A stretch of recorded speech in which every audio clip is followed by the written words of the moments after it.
కేంద్రం ఇటీవల చేసిన జీఎస్టీ సంస్కరణలపై వివాదం రాజుకుంది. ఇప్పుడు నార్త్ వర్సెస్ సౌత్ గా ఇప్పుడు సీన్ మొత్తం కూడా మారిపోయింది. సంస్కరణల్లో భాగంగా రెడీమేడ్ చపాతీ రోటీలపై జీఎస్టీ విధించలేదు. ఇడ్లీ, దోశ పిండి రెడీ టు కుక్ కావడంతో వీటిపై పన్నును విధించారు. అయితే ఇప్పుడు వీటిపై ఎందుకు వివక్ష అంటున్నాయి విపక్షాలు. దీనిపై ఇప్పటికే తమిళనాడు నేతలు కూడా మండిపడుతున్నారు. తాజాగా ఇప్పుడు వైసీపీ నేత బొత్స సత్యనారాయణ చపాతీ రోటీకి జీఎస్టీ లేదు సరే, మరి ఇడ్లీ దోశకు ఏంటని ప్రశ్నను లేవనెత్తారు. అంతేకాదు ప్రభుత్వం దగ్గర సమాధానం లేదని చెప్తున్నారు. అటు కేంద్ర మంత్రి బండి సంజయ్ కూడా దీనిపై స్పందించారు. ఇడ్లీ, దోశ, వడ అంటూ పనికి మారిన మాటలు వద్దన్నారు. జీఎస్టీ సంస్కరణలతో ఏం నష్టం జరిగిందో చెప్పాలంటున్నారు.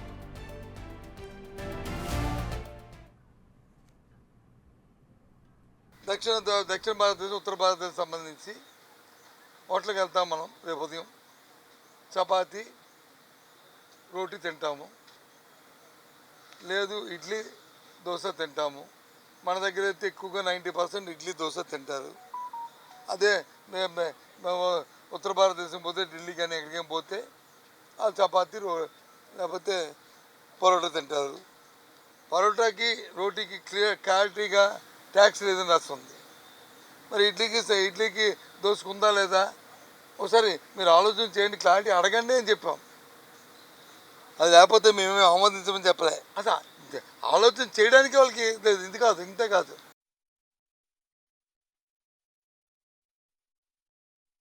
మంది పనిలేని వాళ్ళకి ఇవే వాగుతా ఉంటారు. సూచన సలహాలు ఇవ్వాలి తప్ప వాళ్ళు చెప్పేటోళ్ళు. ఇడ్లీ, దోశ సరే దొరికితే దాన్ని తీసుకుపోయి కేంద్ర ప్రభుత్వం తీసుకొస్తాం, మార్చే ప్రయత్నం చేస్తాం. ఇవాళ ఢిల్లీలో ఉన్నది ఎవరు? ఆర్థిక శాఖ మంత్రి ఎవరు? నిర్మలా సీతారామన్ గారు. తమిళనాడుకు సంబంధించినటువంటి వ్యక్తి, ఆంధ్ర తెలంగాణతో సౌత్ సంబంధాలు ఉన్న వ్యక్తి. కాబట్టి దృష్టి తీసుకొస్తే దాన్ని కూడా సరి చేసే ప్రయత్నం చేస్తారు. దాన్ని ఏదో వాస్తవాలు తెలియకుండా ఇవన్నీ కొంతమంది ద్రోహులు చేసిన పని. నిజంగా న్యాయం మరి వాళ్ళే వ్యక్తులు కదా జీఎస్టీ సంస్కరణల వల్ల ఇతర విషయాల్లో ఏం న్యాయం జరుగుతుందో కనీసం మీడియా ముందుకు వచ్చి మాట్లాడడానికి దమ్ము వాళ్ళకుందా. కాబట్టి మంచి జరిగినప్పుడు దాన్ని మంచి అని ప్రోత్సహించే ప్రయత్నం చేయాలి. వాళ్ళకు ఆలోచనప్పుడు దాన్ని సూచనలు సలహాలుగా ఇచ్చే ప్రయత్నం చేస్తే వాళ్ళని సమాజము వ్యక్తులుగా గౌరవిస్తుంది. సో కేంద్రం ఇటీవల చేసిన జీఎస్టీ సంస్కరణలపై ఇప్పుడు వివాదం రాజుకుంది. మొత్తం దేశం మొత్తం కూడా నార్త్ వర్సెస్ సౌత్ గా మారిపోయింది. తినే ఆహారం మీద నార్త్ వర్సెస్ సౌత్ గా ఇటు జీఎస్టీను అమలు చేయడం అనేది సరికాదు అంటూ కూడా మండిపడుతున్నారు. సిటిజన్స్ తో పాటు ఇక్కడ విపక్షాలు కూడా. రెడీమేడ్ చపాతీ రోటీపై జీఎస్టీ విధించలేదు, కానీ ఇటు ఇడ్లీ, దోశ పిండిపై జీఎస్టీ విధించడం ఎంతవరకు కరెక్ట్ అంటూ కూడా వీళ్ళు ప్రశ్నిస్తున్నారు. అయితే ఒకసారి చూసుకుంటే చపాతీ రోటీలపై పూర్తిగా జీఎస్టీని రద్దు చేసి సున్నాగా విధించడం, ఇడ్లీ, దోశ పిండిపై మాత్రం అదే 18% జీఎస్టీని కంటిన్యూ చేయడం ఇక్కడ వివాదానికి రాజేసుకుంది. ఎక్కువగా ఇటు దోశ, చపాతీ అను పరోటా, రోటీలు ఇవన్నీ ఏవైతే ఉన్నాయో వాటన్నిటిపై కూడా 0% ట్యాక్స్ విధించడం, ఇవన్నీ కూడా నార్త్ ఇండియాలో, సెంట్రల్ ఇండియాలో మాత్రమే తినటం. దోశ, ఇడ్లీ మాత్రం పూర్తిగా సౌత్ ఇండియాలో ఎక్కువగా తినడం కారణంగా కావాలనే ఇటు దక్షిణాదిపై కావాలనే వివక్ష చూపిస్తోంది కేంద్ర ప్రభుత్వం అంటూ కూడా ఇప్పుడు వాదనలు వినిపిస్తున్నాయి. ప్యాకేజ్డ్ ఫుడ్ ఐటమ్ కింద దోశ పిండిని వేయటం అనేది సరికాదు అంటూ కూడా సిటిజన్లు కూడా కమెంట్ చేస్తున్నారు. దీనికి సంబంధించి ఇటు విపక్ష పార్టీలు కూడా సేమ్ అదే ఆలోచనతో ముందుకు సాగుతున్నారు. అయితే బొత్స కూడా ఇదే ఒక ఆరోపణ చేశారు. ఇటు చపాతీ, రోటీపై పూర్తిగా జీఎస్టీను ఎత్తేయటం, ఆ తర్వాత ఇడ్లీ, దోశపై జీఎస్టీను అదే విధంగా కొనసాగించడం అనేది ఎంతవరకు కరెక్ట్ అంటూ అని ప్రశ్నించారు. అయితే దీనికి బండి సంజయ్ మాట్లాడుతూ కూడా జీఎస్టీ మేలు చేస్తుంది, ఇడ్లీ, దోశ, వడ, చపాతీ, పరోటా అంటూ మాట్లాడడం కాకుండా పనికొచ్చే విషయాలను మాట్లాడాలి. అక్కడ ఎవరైతే ఫినాన్స్ మినిస్టర్ ఉన్నారో ఆవిడ తమిళనాడుకు చెందిన వ్యక్తి, అంటే దక్షిణ భారతదేశానికి చెందిన వ్యక్తి, ఆవిడ కంటే బాగా ఇంకెవరికి తెలుస్తోంది అంటూ కూడా ఆయన కమెంట్ చేశారు. మొత్తానికి ఇటు సిటిజన్స్ ఎవరైతే ఉన్నారో సౌత్ లో ఎక్కువగా దోశ, ఇడ్లీ మాత్రమే తింటారు కనుక దోశ, ఇడ్లీని స్టేపుల్ డైట్ కిందకు కన్సిడర్ చేయకుండా చపాతీ, రోటీను మాత్రం స్టేపుల్ డైట్ కిందకు కన్సిడర్ చేసి ఇటు చపాతీ, రోటీలకు విధించిన 12% ట్యాక్స్ ఏదైతే ఉందో ఆ ట్యాక్స్ మొత్తాన్ని కూడా రద్దు చేసేయడం, ఇక ఇటువైపు దోశ, ఇడ్లీ మీద జీఎస్టీను కనీసం తగ్గించకుండా అదే ట్యాక్స్ ను కంటిన్యూ చేయడం అనేది కరెక్ట్ కాదు అని వినిపిస్తున్న వాదన.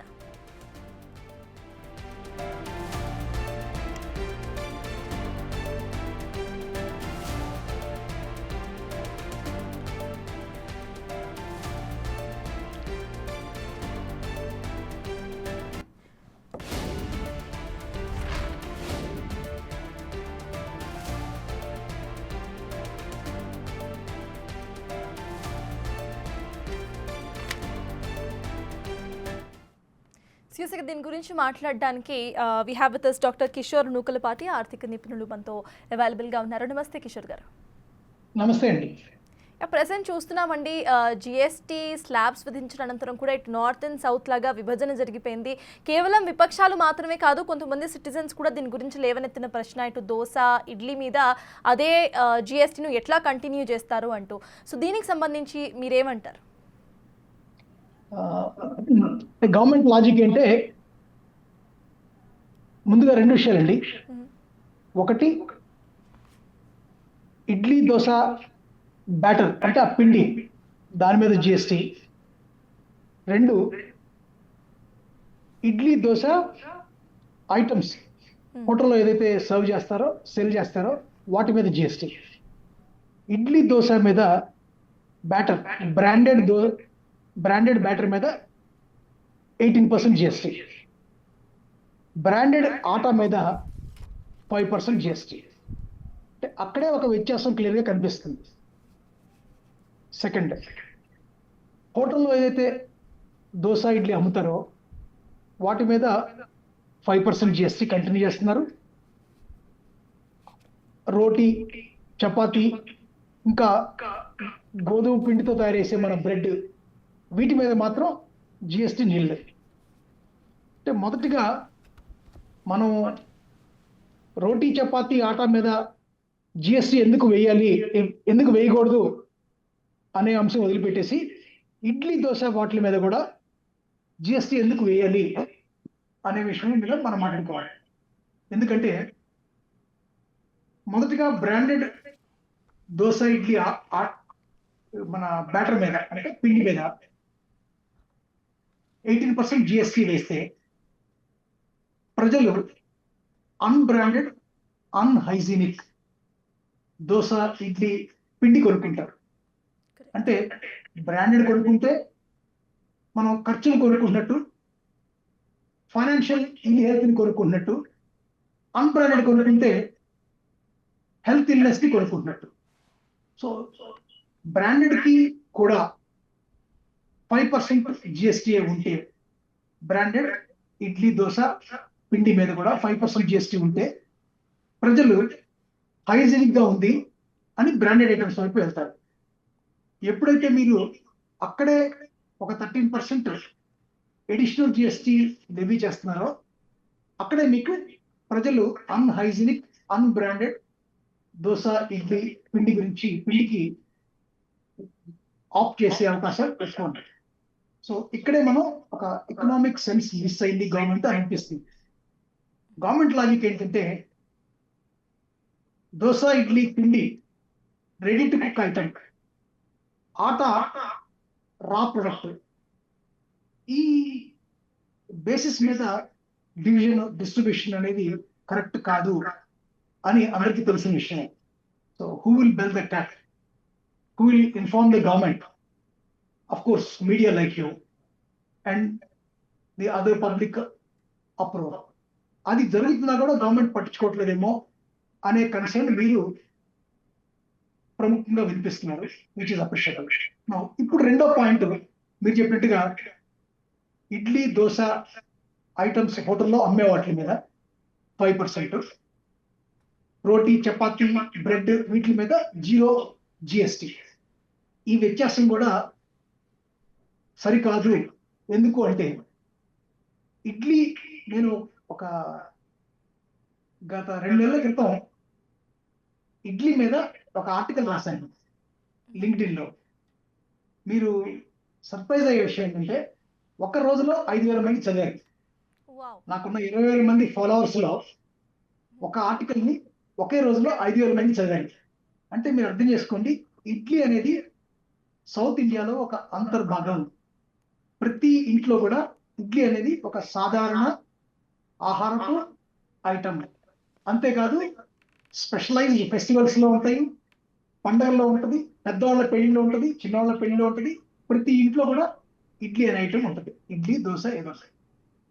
అటువంటి సాధారణ ఐటమ్ అయిన ఇడ్లీ మీద ఒక 5% జిఎస్టీ వేయటము, దాని పిండి మీద బ్రాండెడ్ అయితే 18% జిఎస్టీ వేయటము ఖచ్చితంగా అసమంజసం. ఇది సామాన్య ప్రజల మీద భారం మోపుతూనే ఉంది.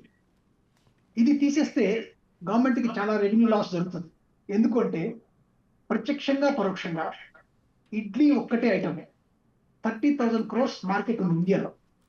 ఇంకొకటి చాలా ఆసక్తికరమైన విషయం ఏంటంటే కేవలం ఇడ్లీ అనే ఐటమ్ మీద, దానికి అనుగుణంగా ఉన్న ఐటమ్స్ మీద బతికే వాళ్ళు ఇండియాలో ఒక 2 కోట్ల మంది ఉన్నారు. అంటే 2 కోట్ల మందికి రిలీఫ్ ఇచ్చే జిఎస్టి లోవర్ రేట్ కానివ్వండి, ఎగ్జంప్షన్ కానివ్వండి, గవర్నమెంట్ తీసుకోలేదా? మీరు పెద్ద పెద్ద కార్ల మీద 40 lakhs 30 lakhs కార్ల మీద, లేదు ఇంకా వేరే వేరే వాటి మీద జిఎస్టి తగ్గిస్తున్నారు. మరి ఇంత సాధారణ ఐటమ్, ఇంతమంది భుజించే ఐటమ్, దాని మీద జిఎస్టి ఎగ్జంప్షన్ ఇవ్వలేరా? పోనీ ఏదైనా ఆర్థిక కారణాల వల్ల ఇవ్వలేకపోతున్నారు అనుకుంటే మరి రోటీ చపాతీ ఆటా మీద ఇవ్వటం ఏంటి? సో రెండింటికి ఒకే ట్రీట్మెంట్ ఉండాలి కదా. తప్పనిసరిగా ఒక బయాస్డ్ అప్రోచ్ ఉంది అనేది మనం ఆలోచించాలి. అయితే కిషోర్ గారు, దీనికి చెప్పండి. సంబంధించి ఇటు సెంట్రల్ గవర్నమెంట్ వాదన ఎట్లా వినిపిస్తుందంటే ఇటు చపాతీ రోటీ ఏవైతే ఉన్నాయో అవంతా కూడా స్టేపుల్ డైట్ కిందకు వస్తాయి, బట్ దోశ ఇడ్లీ అనేది స్టేపుల్ డైట్ కాదు అంటూ కూడా వాదిస్తోంది.